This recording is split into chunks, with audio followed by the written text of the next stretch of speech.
السلام علیکم ورحمۃ اللہ وبرکاتہ۔ جمعہ مبارک ہو آپ سب کو۔ ہمارے پیارے آقا صلی اللہ علیہ وسلم کی ایک حدیث ہے، صحیح بخاری سے روایت ہے کہ مال غنیمت جب آپ کا اکٹھا ہوتا تھا تو ایک رکھوال رکھتے تھے۔ اس سمے ابو بکر صدیق کو رکھے ہوئے تھے، اور جب مال غنیمت رکھوالی کے لیے آپ رکھاتے تھے تو رات میں چور آتا چوری کرنے، پھر آپ پکڑ لیتے، پھر چھوڑ دیتے، پھر دوبارہ آتا، پھر پکڑتے، پھر ہاتھ پاؤں جوڑتا تو اس کو چھوڑ دیتے۔ تیسری بار آپ نے جب پکڑ لیا تو کہا کہ اب اس بار ہم آپ کو نہیں چھوڑیں گے۔ تو اس چور نے کہا کہ ٹھیک ہے آپ نہ چھوڑیے، مگر ہماری ایک بات آپ مان لیجئے، ہم آج کے بعد پھر دوبارہ کبھی نہیں آئیں گے۔ بولے ٹھیک ہے بتاؤ۔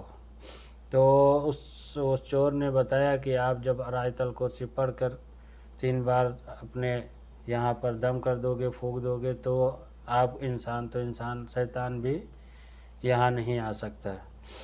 تو اس سے ظاہر ہوتا ہے کہ آیت الکرسی ہمارے گھر کی، ہمارے لیے بہت حفاظت بند سورہ ہے، اور ہم ہر انسان کو یہی صلاح دیں گے کہ آپ لوگ کو نہیں یاد ہے تو یاد رکھیں۔ اس کے بعد کیا ہوا کہ حضور پاک صلی اللہ علیہ وسلم نے جب ابو بکر گئے تو بولنے لگے کہ کیا ہوا ابو بکر صدیق، وہ چور کو کیوں چھوڑ دیا؟